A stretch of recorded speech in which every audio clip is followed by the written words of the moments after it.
વરસાદના વધુ એક ધમાકેદાર રાઉન્ડની અંબાલાલ પટેલની આગાહી 5 વરસાદી સિસ્ટમ સક્રિય થતા ખાબકશે ભારે વરસાદ 30 જુલાઈથી 3 ઓગસ્ટ દરમિયાન વરસાદી સિસ્ટમ મજબૂત થશે અંબાલાલ પટેલની આગાહી છે 30 જુલાઈથી 3 ઓગસ્ટ દરમિયાન ભારે વરસાદ વરસશે રાજ્યમાં 3 થી 20 ઇંચ સુધીનો વરસાદ વરસી શકે છે અંબાલાલ પટેલે આગાહી કરી છે મધ્ય ઉત્તર દક્ષિણ ગુજરાત અને સૌરાષ્ટ્રમાં વરસાદની આગાહી દક્ષિણ ગુજરાતમાં અતિ ભારે વરસાદની આગાહી સૌરાષ્ટ્રમાં ભારે વરસાદની આગાહી 8 ઓગસ્ટ આસપાસ બંગાળના ઉપસાગરમાં બીજી એક સિસ્ટમ બનશે આગામી સમયમાં વરસાદ અંગે જોઈએ તો આગામી 48 કલાકમાં રાજ્યના વિવિધ ભાગોમાં વરસાદી ઝાપટા પડવાની શક્યતા રહેશે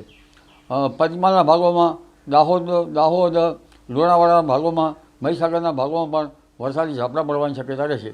આ ઉપરાંત વડોદરાના ભાગોમાં પણ વરસાદી ઝાપટા પડવાની શક્યતા રહેશે ઉત્તર ગુજરાતના ભાગોમાં મહેસાણા બનાસકાંઠા સાબરકાંઠાના ભાગોમાં પણ ક્યાંક છૂટાછવાયા ભાગોમાં વરસાદી ઝાપટા પડવાની શક્યતા રહેશે પૂર્વ ગુજરાતના ભાગોમાં વરસાદ ઝાપટા પડવાની શક્યતા રહેશે દક્ષિણ ગુજરાતના ભાગોમાં હળવા ભારે વરસાદ ઝાપટા પડવાની શક્યતા રહેશે સૌરાષ્ટ્રના વિવિધ ભાગોમાં વરસાદી ઝાપટા પડવાની શક્યતા રહેશે પશ્ચિમ સૌરાષ્ટ્રના ભાગોમાં પણ વરસાદી ઝાપટા પડવાની શક્યતા રહેશે પણ ઉલ્લેખનીય છે કે 4 થી 5 સિસ્ટમો દેશમાં સક્રિય થતાં એક મજબૂત વહન બંગાળ ઉપસાગરમાં જે લો પ્રેશરથી લઈને ડીપ ડિપ્રેશન સુધી જે બન્યું હતું તે સિસ્ટમના કારણે હવે ગુજરાતમાં તારીખ 13 જુલાઈથી 3 ઓગસ્ટ વચ્ચે ભારેથી અતિભારે વરસાદ થવાની શક્યતા રહેશે જેમાં